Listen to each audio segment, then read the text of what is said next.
Graça, misericórdia e paz da parte de nosso Senhor e Salvador Jesus Cristo. Amém? Nós vamos ler um texto que está no Evangelho segundo Lucas, capítulo 19, e vamos ler daqui 2 versículos.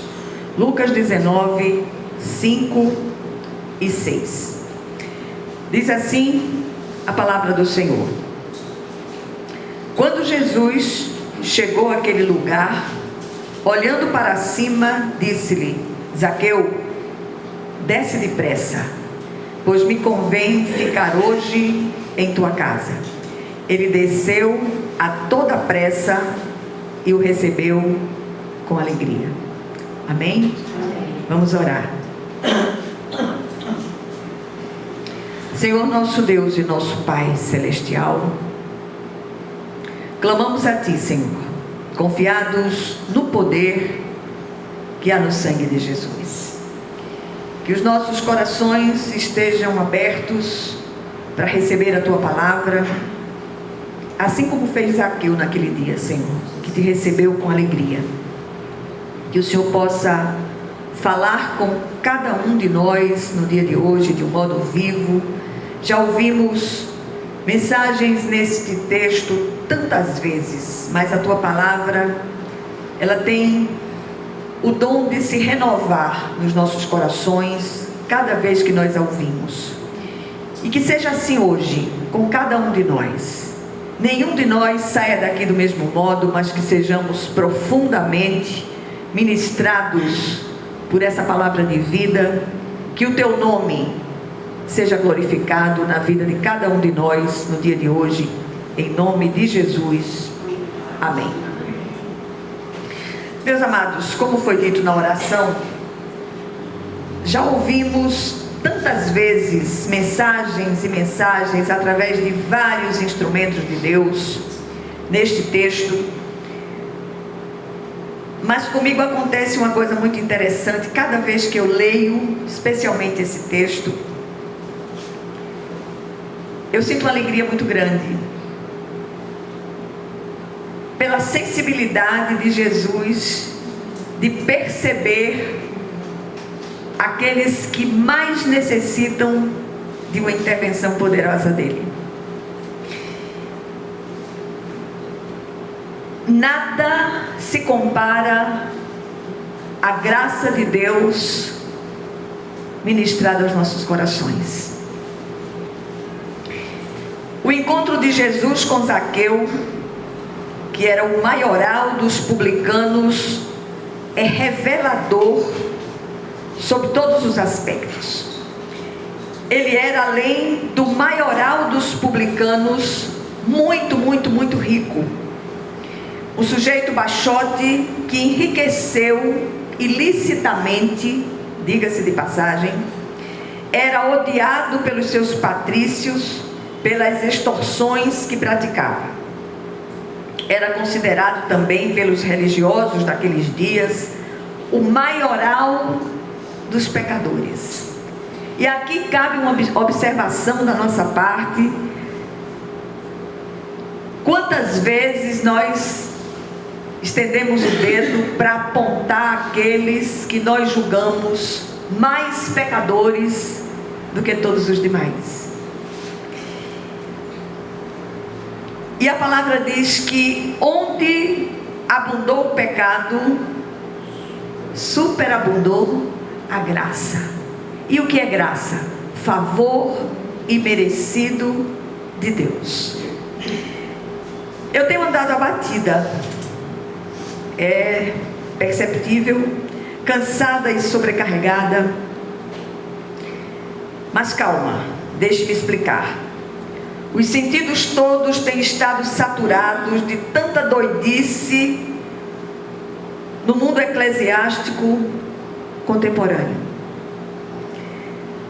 Quando a gente pensa que já ouviu de tudo, aí vem uma bomba e a gente olha para o sujeito que está pregando, Aí eu me lembro da minha mãe, desculpa a expressão que eu vou usar aqui, tá certo? Jesus me perdoe, tá certo? A gente fica com vontade de quebrar-lhe a cara.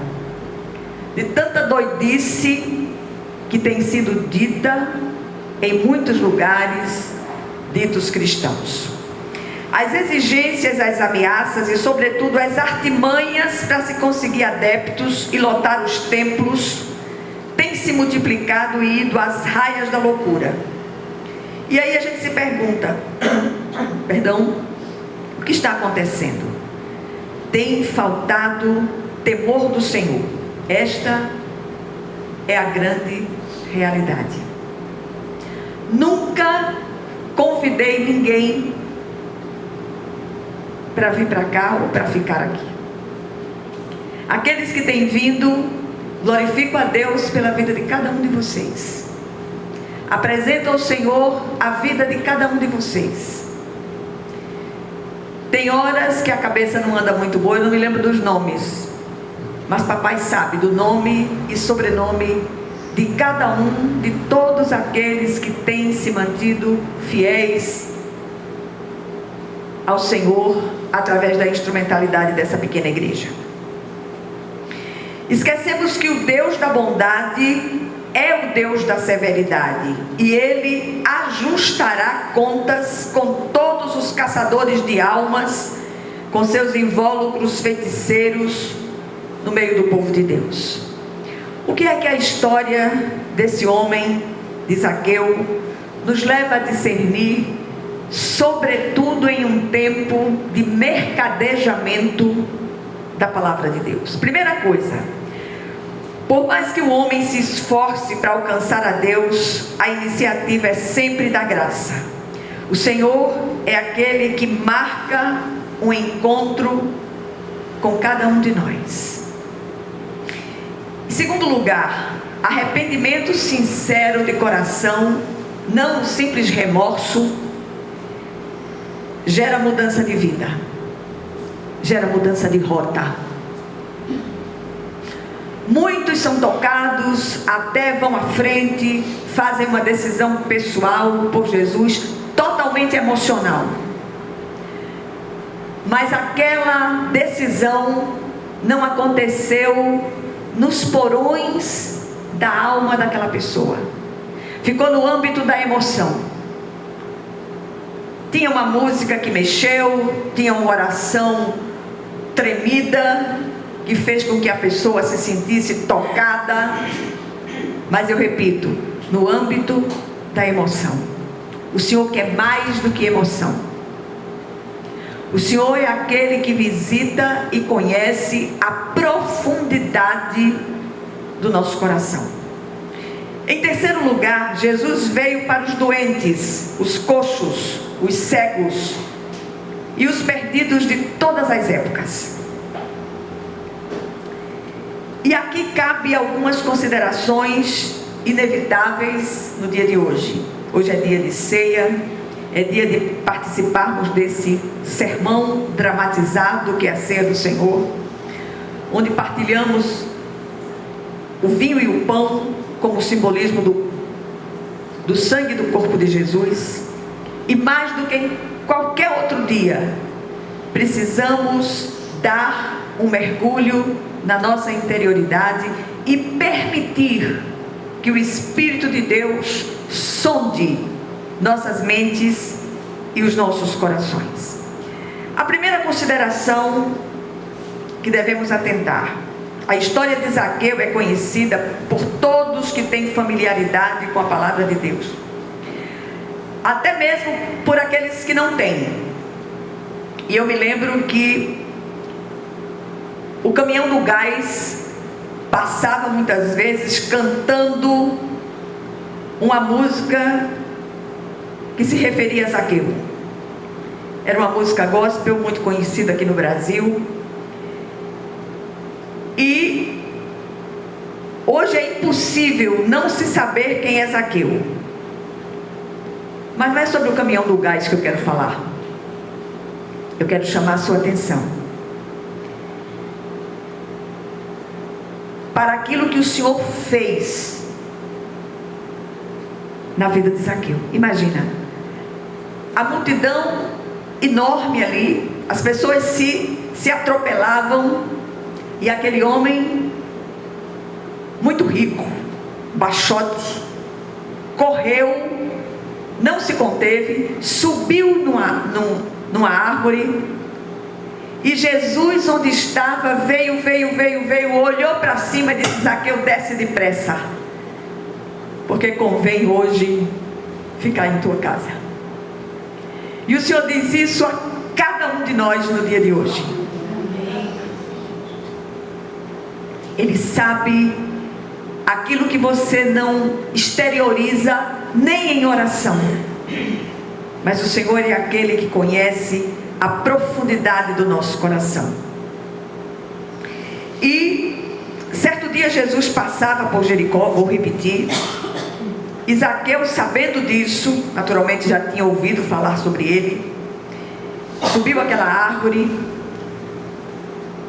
e Zaqueu chama a atenção da graça viva, da graça encarnada, do favor de Deus, do favor imerecido de Deus. Não há nenhuma obra meritória da nossa parte que faça com que o Senhor olhe para nós. Se Ele olha para nós, é por causa de Jesus, a graça viva do Eterno. Zaqueu desceu a toda pressa e recebeu Jesus com alegria. E aqui é Deus conosco, falando com cada um de nós no dia de hoje. É o Emanuel se revelando a nós. Não é a simples religiosidade de fachada. O Senhor nos chama a um relacionamento íntimo com o Cristo vivo. As pessoas têm me perguntado: como é que você tem aguentado os últimos tempos? Eu disse: é papai, só ele. Muitos se admiraram porque fui eu que fiz a cerimônia fúnebre do meu marido. Foi um dos momentos mais difíceis da minha vida. Foi na minha força? Claro que não. Foi na força do Senhor. Só a graça de Deus para nos sustentar. E eu queria estimular você a buscar o Senhor de todo o seu coração, de toda a sua força, de todo o seu entendimento. Não é você, sua argumentação, suas lágrimas, nada disso que vai mudar a vida dos seus filhos, da sua família, enfim, daqueles que estão à sua volta. É Jesus. E muitas vezes o Senhor vai usar meios dramáticos para trazer esse esposo, essa esposa, esse filho, essa filha de volta. Confiemos na graça de Deus. E já vamos dizendo amém.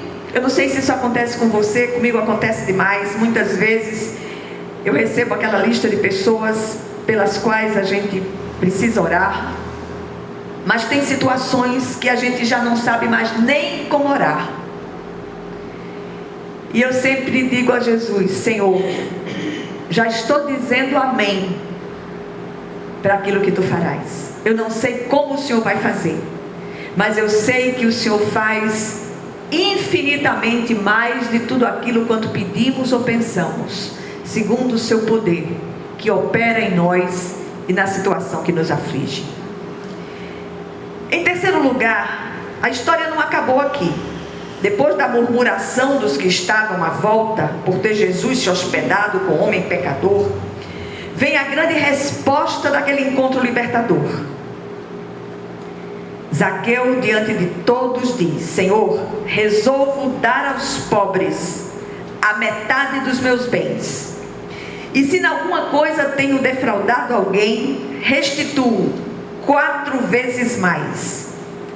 Jesus testifica do que se operou em Zaqueu. Hoje houve salvação nesta casa, pois que também este é filho de Abraão, porque o Filho do Homem veio buscar e salvar o perdido. E aqui vale um sonoro aleluia. Zaqueu mudou de rota, converteu-se.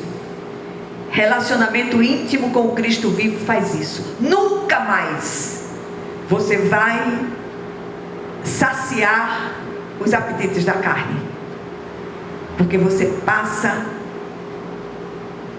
a ser profundamente transformado pela graça de Deus.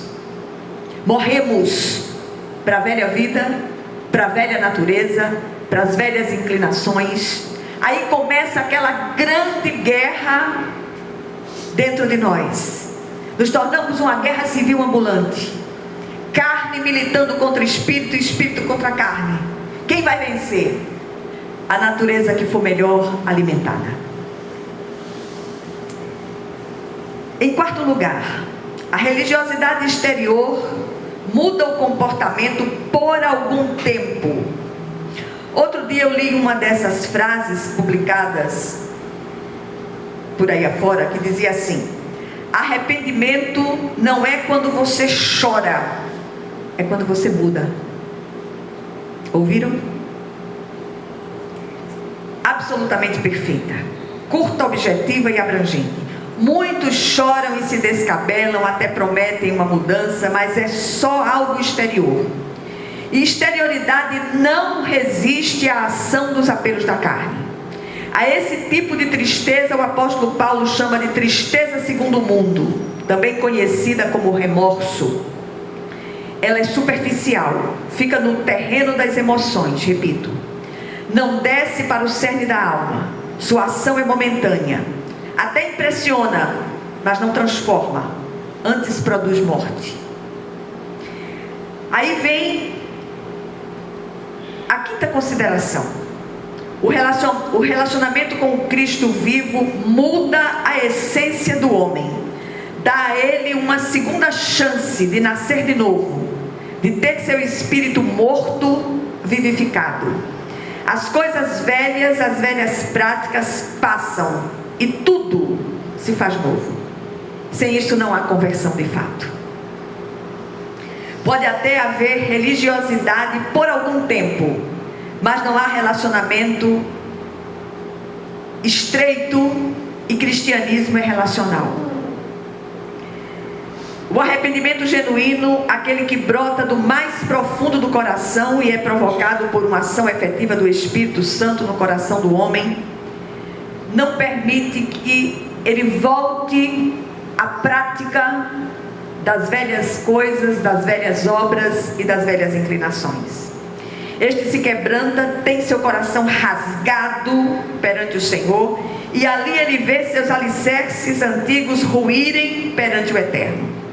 E Paulo chama este estado de alma de tristeza segundo Deus. Essa tristeza sim leva ao verdadeiro arrependimento pela consciência dos próprios pecados. Este arrependimento, ele é transformador e faz o homem mudar a rota da vida. O que é que essa brevíssima meditação de hoje nos ensina, especialmente nesse dia onde nós partilharemos o pão e o vinho? Em primeiro lugar, os que são transformados pela ação do Espírito Santo dão frutos. Tendemos a procurar frutos sempre nos outros. Não façamos isto antes de procurá-los em nós mesmos. A primeira pessoa para a qual você precisa anunciar o Cristo é aquela que você vê estampada no espelho da sua casa. Deixe-se ministrar. Quanta coisa em nós ainda precisa ser mudada e transformada pelo Espírito de Deus. E quando eu falo isso, falo em relação a todos os cristãos que ainda estão do lado de cá da eternidade, principalmente eu. Nenhum de nós do lado de cá está pronto, porque cristão maduro, pronto, Deus escolhe.